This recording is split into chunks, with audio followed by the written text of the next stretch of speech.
What does it mean to be a mother? Do you have a favorite child, or do you love all of your kids equally? How far would you go to remove the family from your life that you can't stand?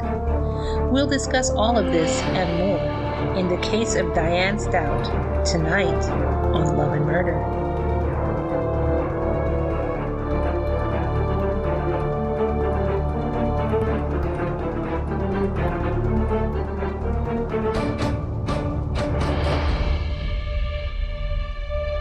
Welcome, everyone. Welcome to a new episode of Love and Murder. Of Love and Murder, the weekly true crime podcast discussing relationships gone terribly wrong, where our motto is... You're either someone's last love or their first murder. Yes, we need to do some merch with that. I am your host, Kai. I'm Rick.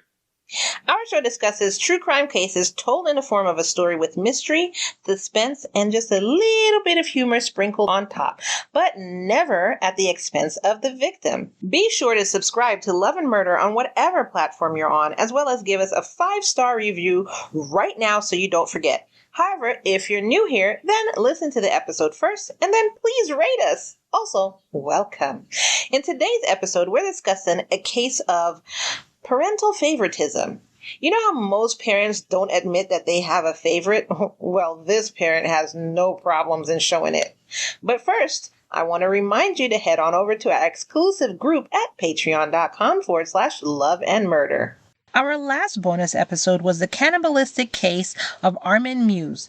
This bonus was actually a two-parter that went from to so you don't want to miss it. But also, don't eat anything while you're listening. Now, on to the show. Diane Staudte was born April 5th, 1962 in Springfield, Missouri. Her husband, Mark, was born in July 7th, 1951, also in Springfield, Missouri. In St. Louis, Missouri. They met while attending St. John's College in Winfield, Kansas. So that's funny. Both of them went from Missouri to Kansas. How far is Missouri from Kansas? Is it just like the next state over? Don't laugh at me, people, because I'm not really good at geography. If I remember correctly, St. Louis is east of Texas, and then Kansas is north of Texas. So they're not too far apart, maybe like a state or two away. Okay. Well, they both just coincidentally left Missouri and went to Kansas. So they met and they married on December 28th, 1985. The couple had several children together. Their son, Sean, was born on July 2nd, 1986, 6 months after their wedding. Wow, so that means she was pregnant before she got married, which is, it is. It happens. Sarah Staudte was born shortly after, followed by Rachel Staudte in November of 1990. Brianna Staudte was then born and would be their youngest child. The birthdays of both Sarah and Brianna were not actually known, so couldn't find that. As Sean grew up, he was diagnosed as being on the autism spectrum, which we have some people in our group with children on the autism spectrum, and we were talking about that in one of our previous episodes. We're probably going to do a bonus episode about autism just to learn more about it. And Brianna also had learning disabilities. School actually came easy to Sarah, and she not only graduated from high school, but college as well. In both institutions, she was an honor student. Despite this, though, she couldn't keep a job to save her life. Some people are book smart and not, life smart, which, again, is not bad. Not everybody is good at everything. But it seems like she was more book smart, but for whatever reason, she just couldn't keep a job. Yeah, keeping a job is one of those skills, they don't teach you that in school, how to keep a job, It's a skill that you either have it or you have to acquire it later. Yeah, definitely. Now, because of Sarah being in college, she had accumulated a whole lot of student loans. Haven't we all? Rachel was obviously Diane's favorite child, obviously. She was always posting pictures of Rachel all over her social media, slathering her with praises. The family didn't earn a lot of money. In fact, Diane was the only one who earned the most money in the house. Rick, would you mind if your wife earned more than you? Hell no! Okay. I mean, some guys just find that, I don't know, they find that to be a problem. I don't know why, but whatever. I'm a huge believer in the idea of a sugar mama. I'm just kidding. Wow. I was like, this took a turn. No, Anyway. I don't really care who does what as long as there's balance and both parties are happy. Yeah, I agree. To me, money is money. Whoever makes the money, whatever. Diane was a nurse, and she played piano at their church, which she was paid to do. Mark really didn't earn that much as a lead singer and guitarist of a band named Messin' with Destiny. He would frequently take smaller jobs related to his band to earn extra money. I heard that Destiny chick was a real slut anyway. What? He was messing with Destiny. I heard she was a slut. Okay. He would frequently take smaller jobs related to his band to earn extra money, but he devoted most of his time to taking care of their children. So, a stay-at-home dad with a part-time job, nothing's wrong with a stay-at-home dad if that's the decision they decided to make as a couple. I don't see anything wrong with that. I would rather have my husband, if I'm making enough, I would rather have my husband stay home and raise our children than send them to daycare. Just so I could say my husband works. As someone who doesn't have kids, I guess that sounds like an okay thing. Thank you. You're welcome. On Sunday, April 8th, 2012, police were called out to Mark and Diane's house. When they arrived, they found Mark dead. Upon inspection of the home and body, it looked like he died of natural causes. Diane claimed that Mark had been feeling weak and would not eat during the days leading up to his death. She said that he was also sleeping a lot, and whenever she would try to check on him, he would either barely talk or not talk at all. She also said that he'd had 3 seizures the day he died, even though he didn't have a history of seizures. And according to her, he'd actually had a seizure 45 minutes before his death. After this seizure is when she found him not breathing. Now, my question is, as a nurse, and a person's having continuous seizures in one day, don't you rush them to the hospital or call 911? I'm just wondering. Yeah, there are people who get seizures consistently. My roommate is one of those people. Really? If she has epilepsy, if she has a seizure that's, I think it's 3 minutes or less, that's quote-unquote normal and expected. But if she has a seizure, I think it's longer than 5 minutes, that's when you have to start calling, emergency room or something. But when someone doesn't have seizures on a regular basis, you'd think them having 3 in one day, no matter how long, you'd think to yourself, oh crap, I have to get them to the hospital because something might be seriously wrong. Exactly. Apparently not, if you're Diane. I mean, that's what I'm thinking. She said that even though he had been sick for the day, they didn't go to the hospital or call 911 because Mark asked her not to. He didn't want to end up in the hospital. And as a nurse and a medical professional, she just said, okay. Yeah, I doubt that. Now, police noted that Mark's body had no injuries, but it did have some blood around the mouth. But investigators figured that this was because of his lifestyle of heavy alcohol use. Also, his bandmates told police that the Friday before his death, Mark was slurring his words a lot and his skin had a yellow tinge to it. Jaundice. It's jaundice. Yes. Jaundice is when your skin turns yellow because your liver is failing or not working properly. Which I guess could, if the officers think about it, he's slurring, they're saying he drinks a lot, and his bandmates are saying he had a yellow tinge to his skin. I guess they could chalk that up to alcoholism, maybe? Like his liver was failing? I would say it's not too far-fetched. I don't know a whole lot off the top of my head about how alcoholism affects somebody completely, but I do know that jaundice is caused by problems with your liver, and when you drink a lot, it can cause a problem with your liver. A goes to B, which causes C. That's the best I got right now, but I can see where they came to that conclusion. Yeah. So police shrugged their shoulders and said, open and shut case, Johnson. Clearly this was natural causes. Another case well solved.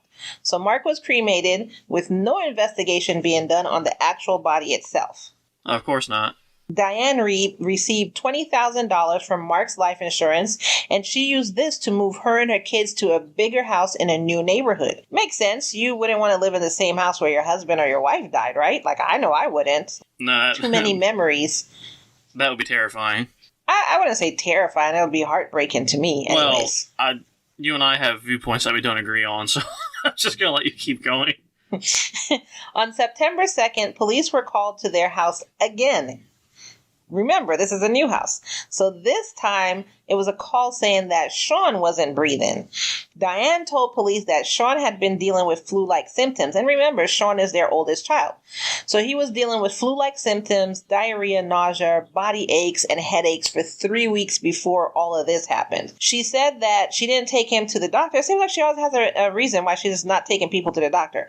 But anyway, she said that she didn't take him to the doctor because she could not keep him hydrated. So did she think that if she put him in the car, he was going to turn to dust on the way to the doctor or something? Like, I don't understand how that's an excuse for not going to the doctor. Like, you could have still called 911 and they would have literally put in him to keep him hydrated. I was about to say, IV is what they do for, like, fluids, and it's some people think IV is just for medication. No, IV is for anything fluid, whether it's water or a bodily substance like blood. It's for medications. It's for nutrients even. IV is like the answer to any sustenance you might need as far as like dehydration goes. So I'm like you. Like, did she think that he was gonna die as soon as he wasn't wet? I don't know. Like, I don't get it. So take him on a rainy day, or get a bucket and keep throwing it. I don't know. So instead of taking him to the ER or his family doctor, she, as a nurse, I guess, decided to just check up on him all night until it was time for her to go to church for her job. So your child is that sick. Y'all heard all the symptoms. That sick. And she was like, well, somebody got to pay the bills, and still went to work. And it's not even her main job, not the job that actually pays the bills. It's the part-time job that is just, And here's the thing, too. If Rachel was this sick, I guarantee you she would have been in the hospital in a minute. In a second. Mm-hmm. Her favorite daughter. When she got home around 12:30 p.m., so 4 hours after she left, she found Sean curled up on the floor, wrapped in a blanket, and with no pulse. She said that as soon as she noticed no pulse, she called 911. Now, Sean did have a history of seizures, and she said that he had had one recently on August 30th, which was only 2 days before this. Again, police noticed that there were no injuries on the body. However, there was dried blood around his mouth. Now, Sean didn't drink. So, what was the cause for this blood this time? Anyway, the Greene County medical examiner ruled his death to be the result of prior medical issues. So, natural causes. Another open and shut case, Johnson. Cremate this one too. We have no need of evidence. That's for losers. And that's crazy too, because we just did the case where there were two people who got murdered the exact same way, and people were automatically thinking there was a serial killer. Here, you had two people from the same household with essentially the same signs of injury or death, and they're not connecting anything here. They're just going on forward and not thinking anything of it. Open and shut case, Johnson. That's like I said. Now, everyone who knew Diane said that she seemed fine. Let me put this in context for you. Her husband just died, and her firstborn son just died within 5 months of each other. Diane was out shopping, hanging with friends, laughing, chilling by the pool, and just, living life. No one saw her crying. No one saw her experiencing any kind of grief. Now, I know everyone grieves differently, but this is kind of too much. So everything was so normal to her that even one relative, Michael Staudte, said that he had no idea anyone had died until another relative found out and told him. Do you know what that means, Rick? I think that means she's the one that did it. Well, it could mean that. But it also means that she didn't even have a funeral or anything for her firstborn son. Your firstborn child? Seriously? Oh, I didn't even think about that. Yeah. Robert Mancuso One of Mark's bandmates said that her behavior was, quote, like she was throwing a party. There was no sadness. I thought that was her way of grieving, end quote. On June 9th, 2013, Diane posted on Facebook, my God, she loves Facebook, quote, asking for prayers as my daughter Sarah is in critical condition in ICU tonight, end quote. She kept posting status updates for her daughter's condition. So now, okay, so her husband, her son, and now her daughter? So Sarah was hospitalized with organ failure and neurological damage. I'm starting to figure out why we're talking about this woman. I'm like, so even you're hearing it. So, like, what about the people around her? Like, to me, if someone isn't looking sideways at her by now, like, what's going on in this house?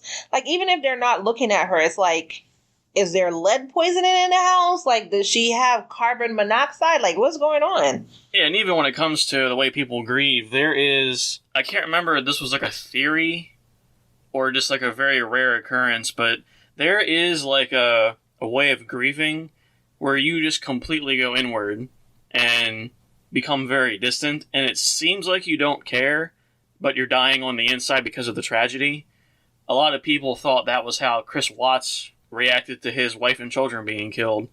Obviously, we learned later on that that's not the case, but I can see how some people might have thought Diane was, going a little inward and having that kind of grieving.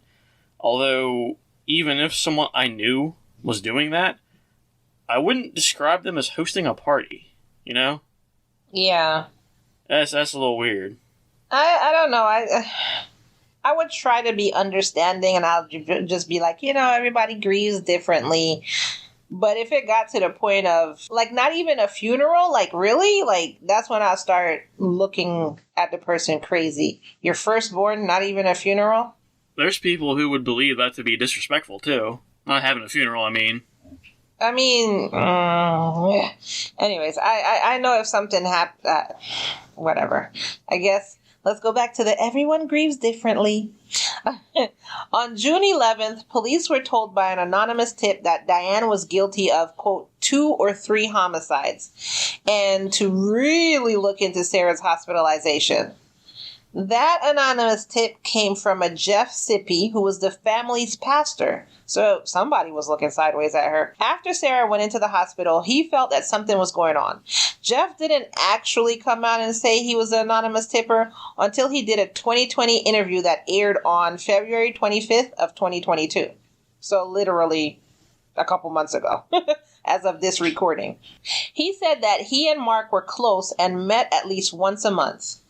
The last time he'd seen Mark, he hadn't been sick and couldn't understand why he died.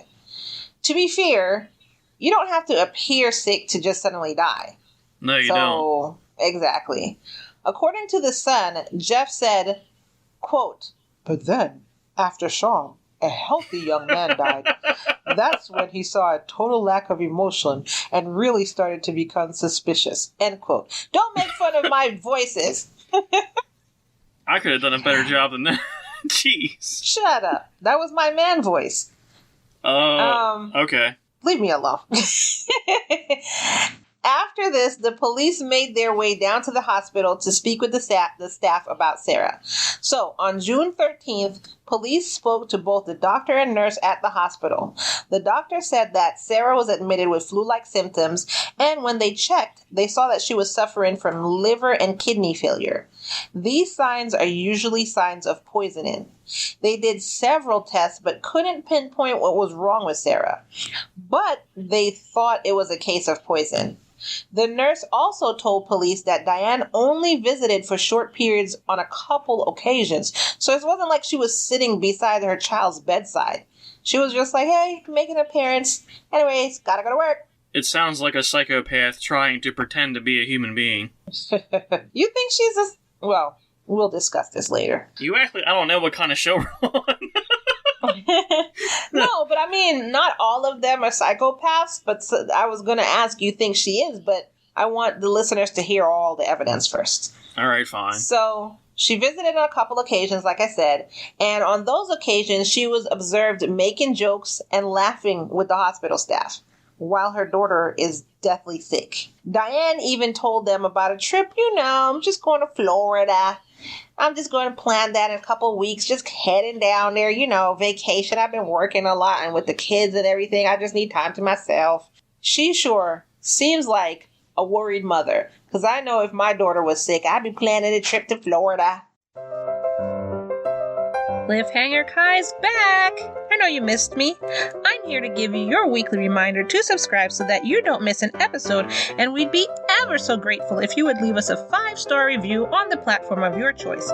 Also, come on over and join us at our exclusive Lamb community on Patreon at www.patreon.com/loveandmurder. Once you become a subscriber, you get access to commercial-free episodes so you don't have to hear interruptions like this, Crazy Crime Corner, Love Obsessions, Serial Killer Corner, Getting to Know the Hosts, Behind the Scene, True Crime Games, and so much more. We have so much fun over there, so come on and join starting at only $1 a month. But our most popular tier is the No Murder tier at only $5 a month. Don't miss out. www.patreon.com/loveandmurder. And if you're listening to this on YouTube, we'll give you 5 seconds to subscribe. Count to 5 and you will subscribe. 1, 2, 3, 4, 5. You've subscribed. Well, I hope you have. Come on over, subscribe. Don't miss an episode. And now, back to the show.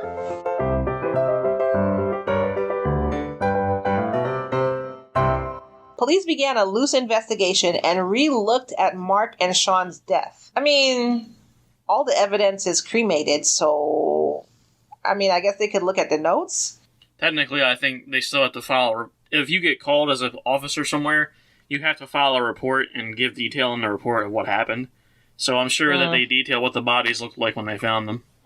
So when they re-looked at Mark and Sean's death, they realized that both of them had the same, quote, ring of blood around their mouth when they died. That was enough evidence for them to bring Diane in for questioning. They also brought her daughter Rachel in. Now, I wonder why they brought Rachel in. Can you be guilty of being a parent's favorite? I guess not. I never found actual reason why they went and got Rachel, but they brought her in with Diane. Maybe if they see that her husband and then her oldest son and then one of her daughters was sick, I wonder if maybe they thought she was going to target another kid or something, or whatever was happening. So why didn't they bring in, because there was still another kid, why didn't they bring that kid in? Why would you want to bring in both Rachel? kids? Maybe, Rachel was the oldest, right, besides Sean? Yeah. Maybe. And then the youngest was, what's her name, Brianna or something like that? Well, I'm thinking I can't remember the ages of the kids, but if the one kid is like the oldest of the surviving kids and you pull her out of like school or work or whatever, that's a bit more like low key than if you grabbed all their remaining kids and tried to question them. Okay. Like maybe they were trying to do this on the down low so Diane couldn't get smart into something. Maybe. So during the interrogation, Diane said she would never hurt her kids. What are you thinking? According to tapes by ABC News, Diane said, and don't make fun of my voice now, quote, "I didn't hurt my kids, and that's what I feel like you're insinuating I did. I may not be the best mother in the world, but I didn't hurt my kids. When Mark died, it was actually a relief. I just don't tell people that. I don't know what else to say." End quote. Wow, you're going to tell police when your husband died it was a relief? Wow. I found stuff to insinuate that she didn't think he was a good husband or father. Like, from the stuff that I read, he was, like, real lazy. Yeah, we'll get into that. So, basically, when she said that, investigators' rebut was, so, you have the right to remain silent. And Diana was like, wait. Okay. So yeah, I did kill him. Like, wow, that was super easy. They should have just started out with the Miranda rights. It seemed like, it triggered her to sing like a bird. You haven't heard that one. You haven't heard that one from us. So, quote, "Let me tell you everything. I was tired of Mark. He was lazy, and I hated his guts. He would throw things at me and the kids, and I just had enough." Okay, so leave. Like, you don't like the dude, so you kill him? Like, okay. She said that one day she just started putting antifreeze into Mark's energy drinks. After he died and she got away with it, she realized how easy it was and decided to try again with her son. Due to his medical issues, he was just too much for her to deal with, and she called him a, quote, significant bonus. What does that mean? So, we're going to get into it. Basically, right. Quote, Sean would be interfering with whatever I would do. He was more than a bother. He was a pest. Like, what? Because remember, Sean is the one, he had autism. He had, and like, I mean, I'm pretty sure if he understood, with autism, I don't know the level of autism he had, but if he understood, like, his illnesses, he probably already felt, because some children do feel guilty, like they feel like they're a burden on their parents. And maybe he felt like that already. And then she's running around making him feel worse. And it's not like his illness is even his fault. Like, he can't control it. Like, yeah, and even if he wasn't aware of, how bad it was, that doesn't change anything. It's still messed up for her to see him that way. Exactly. To poison Sean, she put the antifreeze in his favorite soda and gave it to him. You can say anti. Oh, I don't know. Anti, it's the same either way. Oh. As for Shara? Shut up. As for Sarah, well, she had to go because she had college debt that Diane didn't want to pay. So, don't pay it? Like, that's just my advice. She would just be in default. Like, if you don't pay your student loans, she would be in default, and then they would just garnish her wages.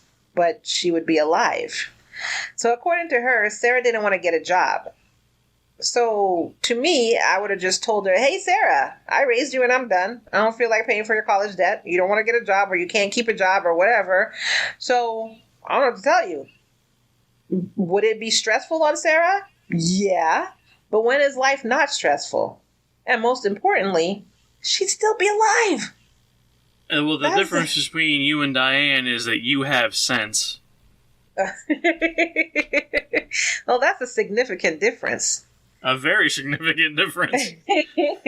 So she also told police that she hospitalized Sarah because she didn't want her corpse smelling up the house. Oh my God. Diane was currently sleeping in Sean's room, and she said it was, quote, unsettling to her. Really? That's weird because something I read said that Rachel was the one who was sleeping in Sean's room. And that she told Diane. That's what I saw somewhere.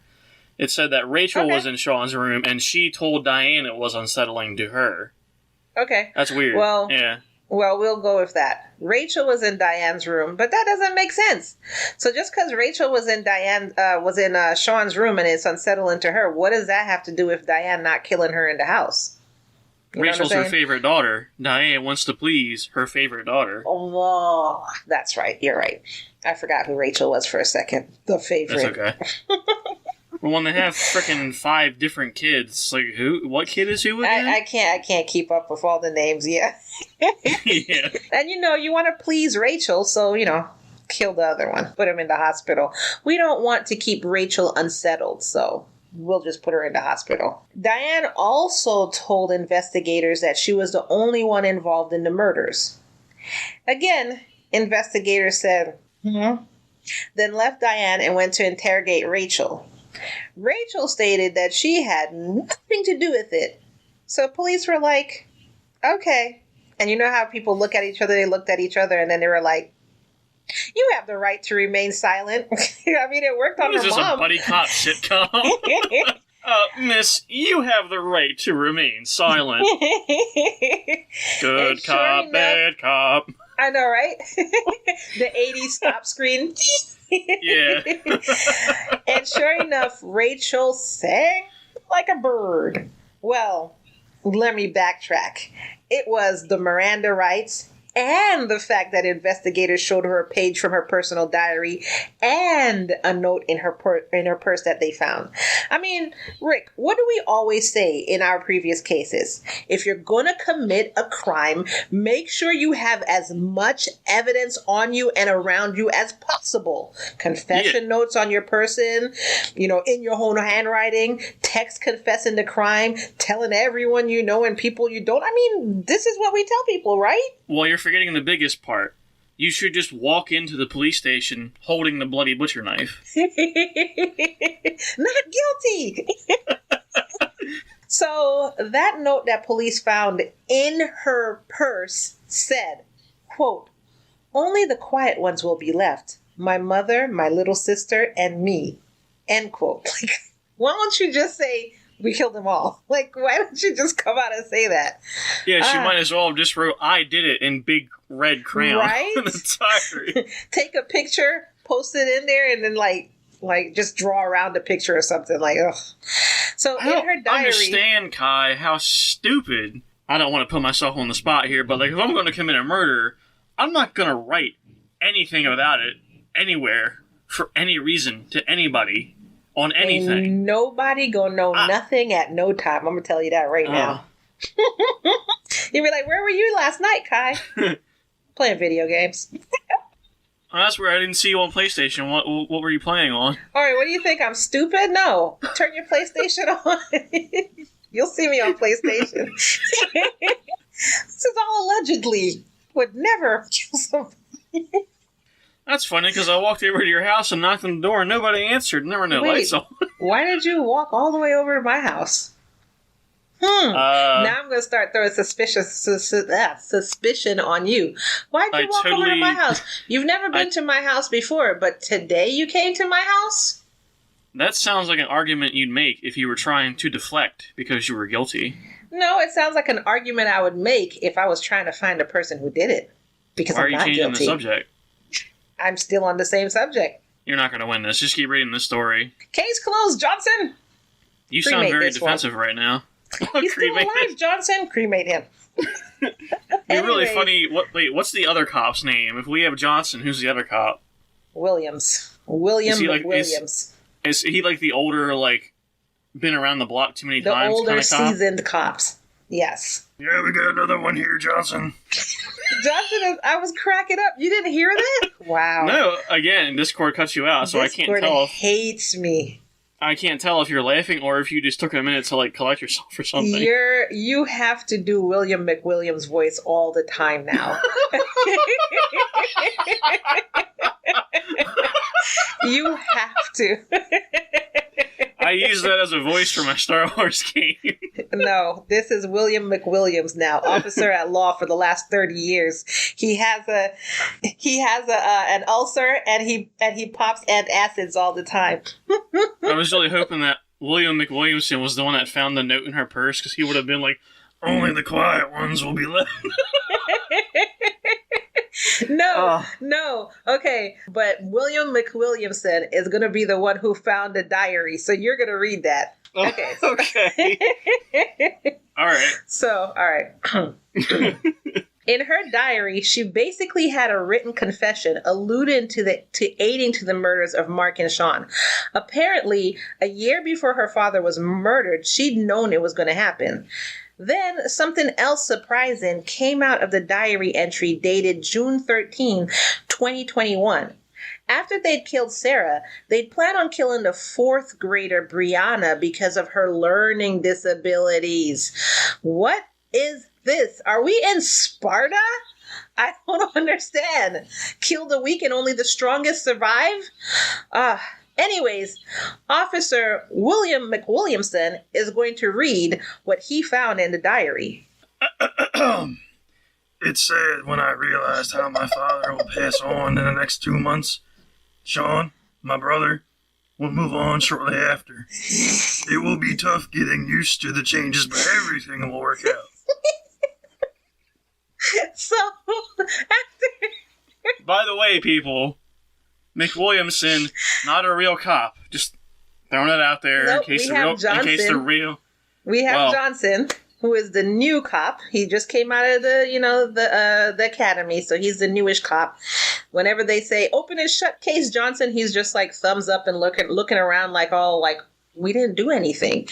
And then William McWilliamson, which is the new cop that we just introduced, but he's been on the force 30 years. He has an ulcer and he pops antacids all the time. He's almost ready to retire, but not quite. But he's also training Johnson. So these are two LAM original characters. Just keep that in mind, people. They are on the LAM police force. That is currently having a severe case of non-existence. Yeah. Spreading through the department like wildfire. They're all in the hospital. They're all in the hospital with a serious case of non-existence. So, after she was presented with all of this by Johnson and William McWilliamson, Rachel was like, oh, that murder. Yeah. Why didn't you say that before? Yeah, that one. I thought you asked me something else, which is why I said nothing to do with nothing. I don't believe her. So police went back to Diane, who'd had time to think now, and now admitted that Rachel helped her plan and commit the murders. Really? I thought that was your favorite. Wouldn't you go under the building, like, saying she didn't help me? Anyways, she confessed that they'd purchased an antifreeze brand online solely because this one didn't have a bitter aftertaste. So basically, you would never know that you're drinking it. You can mix it with anything and you'd never know that you were drinking it. Now, can you imagine the amount of research that was put into this? Because first they had to research, can you taste antifreeze? Then they had to research, well, is there an antifreeze you can't taste? Like, there's a thing called a bittering agent. They purposefully put it in household chemicals so that you know when you intake the chemical, you get that bad taste in your mouth. The fact that they figured that out and then specifically found one that didn't have that bittering agent, like, were they reading off all the ingredients to every single antifreeze they came across? Dude, they were doing some mad research. That's what I know. Both Diane and Rachel were convicted on 2 counts of second-degree murder and 1 count of first-degree assault. Rachel was given a plea deal in May of 2015. She'd serve life in prison with the possibility of parole if she testified against her mother. And she said, hot dog, I will. So she was sentenced for second-degree murder of her father and her brother. Diane pled guilty to murdering Sean and Mark in the first degree. In January 2016, she was sentenced to life in prison without the possibility of parole. Rachel initially said that she felt that her brother's death was unfair, and she thought that her mother should have put him in an assisted living situation instead. However, as time went by, and I guess they had time to, saute their little butts in prison, Rachel and Diane both later appealed their plea on the grounds that... Y'all have to give me a second here. I have to breathe before I say this to you. On the grounds that, quote, when lawyers were appointed, my fear of men was not accommodated, leading to miscommunication, coercion, and mental duress. Being in an interview room alone with a male detective was like being flayed alive, end quote. And I quote, the utter bullshit. That's a quote from Kai. You can, that's K with a Y. Yes. That is bullshit. When you're sitting in an interrogation room, you can literally just say, I don't feel comfortable talking to a man, and they will go find a female detective. Whatever excuse you make after that is on you. No. Their fear of men hadn't been accommodated yet. So they didn't realize they were afraid of men. So that's what led to... yes. Do you even know what accommodated means? What does it mean? Accommodated means like... you know what? You're right. I missed... Yeah. I know what you're talking about. So they didn't accommodate them, and they didn't... Basically, nobody brought in a woman. I got you. I was... Yeah. They didn't do anything to her needs. That's what she's trying to say, which is dumb. But when you asked and I went back and looked at it again, I was like, oh yeah, accommodated. Like you said, they could have literally just asked for a female detective because there are females on the force. That would have been a super easy fix for them, if that were really the problem. I still think it's utter bullshit because... It is. If you look at the interview, they aren't acting like they were scared or uncomfortable. They're just talking. according to what you said earlier, too, they didn't even really do or say anything to her before she started singing. You know how they usually are, well, why'd you do it? I didn't do it. Where were you? Like, they didn't even do that. They were like, could you tell us a story? And she told her story, and they were like, all right, you have the right to remain silent. That's literally all that happened. So, anyways, on February 25th, 2020, frick. What's that, 2022? 2020 frick. What date was this? I'm positive it was 2020 because I remember looking at like this. Was it? Wow, it was 2020 in 2020. Yeah. Okay. On February 25th, 2020, Diane was interviewed by 2020 while she was in jail. Now she says she's innocent. She alleged that Mark was a drug addict and an alcoholic, and she did not poison him.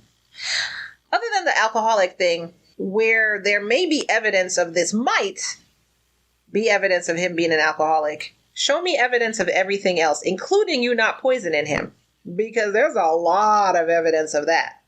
Yeah, there's a saying that evidence is damning, and they say that for a reason. I mean, if it points to you, then it points to you. Exactly. Well, according to her, quote, I said what I was told to say. I'm saying there's more to that than what people know. End quote. I'm calling fucking bullshit on this. Complete and utter. As for Sarah, Diane said, quote, I'm sorry for what she went through, but she's not. I'm sorry for what everybody goes through. Wow. Wow. No, the next part really gets me. Keep reading. Quote, I'm sorry for what I've had to go through. Oh my God. Oh, wow. Anyways. What an unbelievable psychotic bitch. Go ahead, Kai, say it. Psychotic. Say it with me. You're stupid. Say it with me now. Psychotic. As for the then fourth grader Brianna, she now has a new name and was put into foster care. Sarah suffered severe long-term neurological and organ damage from the poisoning. In court, she read the following statement, quote, I prefer to be a survivor than a victim. I forgive my mom for what she did to me, but she not only took away my dad and brother, but she took away my lifestyle, livelihood, and my independence. End quote. She now needs a guardian and is living in an assisted living facility. That's a shame. It's a complete shame. I can't believe that. That's complete shame. And that is the story of Diane Staudte and apparently Rachel Staudte. Diane and Rachel are in prison. Mark and Sean are dead. Sarah is physically and mentally doing poorly. And Brianna was raised with another family.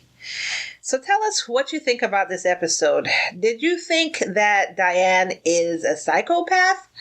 What do you think her diagnosis would be? Because I know she wasn't diagnosed. Nobody ever stopped to look at her. Not that I care, because she's crazy. Her personally, she's crazy.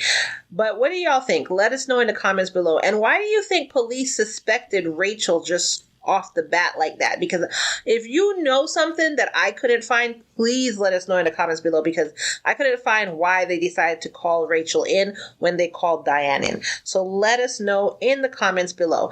Now, if you like this episode, then head on over to Apple Podcasts or Spotify and rate us 5 stars. You can also download Good Pods and rate us on there too. You can say whatever you want in the description, but it helps bring us up in the chart so others can find us just like you did.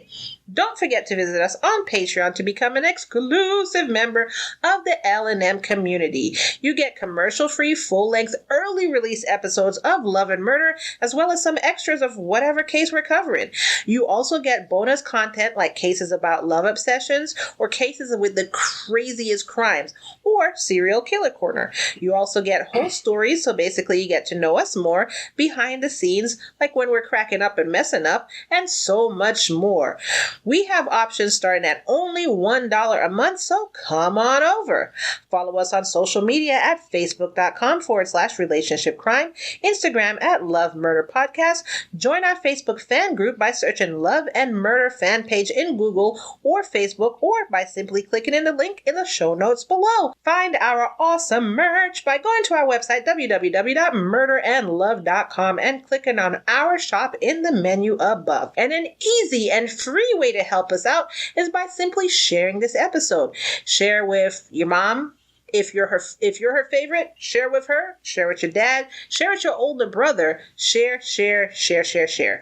And as always, we end each episode by reminding you, lock your doors at night.